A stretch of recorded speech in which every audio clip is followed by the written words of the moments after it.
Kejaksaan Negeri Lampung Selatan menggeledah kantor Bulog cabang Kalianda di Jalan Lintas Sumatera nomor 22 Waiurang, Kecamatan Kalianda, Lampung Selatan, Rabu 9 April 2025. Kajari Lampung Selatan Afni Carolina melalui Kasih Intel Kejari Lampung Selatan Volanda Aziz Saleh mengatakan pihaknya melakukan penggeledahan di kantor Bulog cabang Kalianda. Kita melakukan penggeledahan di kantor Bulog cabang Kalianda Rabu 9 April pukul setengah 11 siang.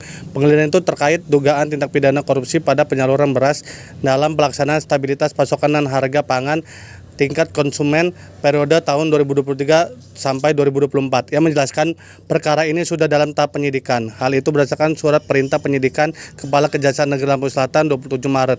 Yang menyebut dalam penggeledahan tersebut tim penyidik mengambil barang-barang yang diduga ada hubungannya terkait dalam perkara penyaluran beras SPHP tingkat konsumen oleh Perum Bulog kantor cabang Lampung Selatan periode tahun 2023 sampai 2024 yang terdiri dari beberapa dokumen dan elektronik.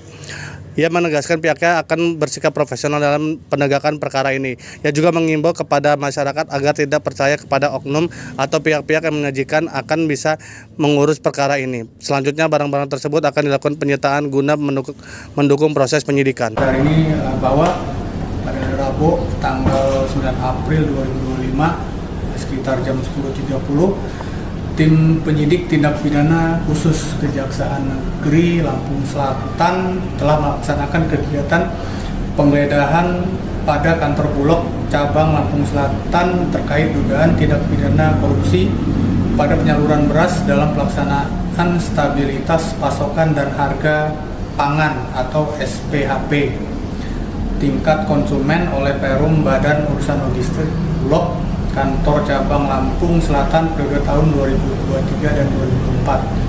Berdasarkan surat perintah penggeledahan Kepala Kejaksaan Negeri Lampung Selatan nomor print sekian L8FD 3/2025 tanggal 9 April 2025 bahwa penggeledahan dilaksanakan di kantor Bulog cabang Lampung Selatan yang beralamat di Jalan Lintas Sumatera nomor 22 Waiurang Kalianda, Lampung Selatan.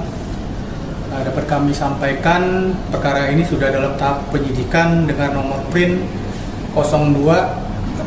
02-303-2025 tanggal 27 Maret 2025 bahwa dalam penggeledahan tersebut tim penyidik mengambil barang-barang yang diduga ada hubungan terkait dalam perkara penyaluran beras SPHP periode tahun 2023 dan 2024 yang terdiri dari beberapa dokumen dan barang elektronik, bahwa selanjutnya terhadap barang-barang tersebut akan dilakukan penyitaan guna mendukung proses penyidikan.